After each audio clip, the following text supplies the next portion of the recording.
Students, how we can say this, that the relationship of Nernst equation. So for this you have to look here.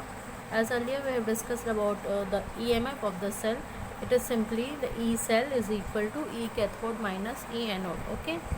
Now student, if talking about the Nernst equation, okay, so what basically happens, Nernst equation enables the determination of cell potential under non-standard condition. Earlier I have told you that here Nernst equation enables the determination of cell under non-standard condition, that is the concentration will be not equal to 1 molar concentration, pressure will be not equal to 1 atmospheric pressure, and so on. Okay, so it relates the measured cell potential to the reaction quotient, okay, and allows the accurate determination of equilibrium constant.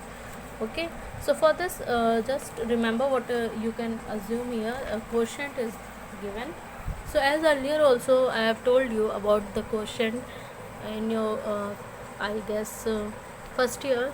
We told you about the, suppose there is a general reaction where 2A is converting into B. Okay, so for this at equilibrium what we take the concentration as the constant Kc or Kp is equal to concentration of B upon concentration of A raised to the power 2. Okay, this is common at equilibrium, but simply what we have to do, just convert this as Q. Okay, this is not at equilibrium, this can be taken at any concentration, okay, at any constant. Okay, it is not fixed, that is the rate of reactant is not equal to rate of product. Okay, this is all about the Q, the quotient.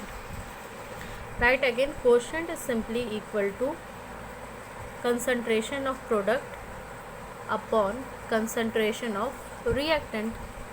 So considering a general reaction, product will be taken at top and reactant will be divided by the concentration of product, and yes, they must be raised to their power, whatever the power is. As for this reaction, 2A gives B, the concentration quotient will be B raised to the power 0 by A raised to the power 2. Okay, this is about the quotient, you must know about this.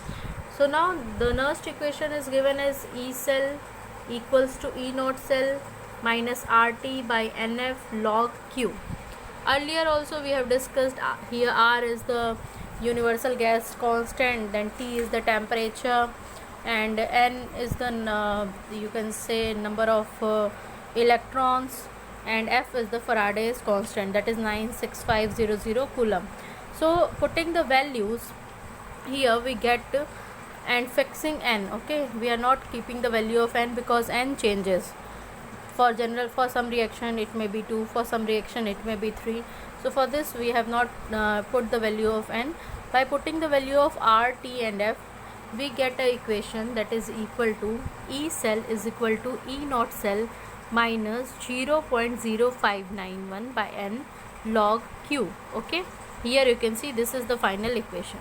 This is the final equation. Wait, this equation, this shows the relationship between the Nernst equation and EMF of the cell. Okay, this equation indicates that the electrode potential of a cell depend upon the reaction quotient of the reaction. Okay, here also you have to just simply assume the reaction where oxidation is taking place and reduction is taking place. Earlier also you know that at anode oxidation will be taken and it will be at left side, and at cathode reduction will be taken and it will be at right side. Okay, so here in this manner you have to put the value. Simply E naught cell is just nothing but E naught cathode minus E naught anode. Okay, so value will be given and you have to just put the value here.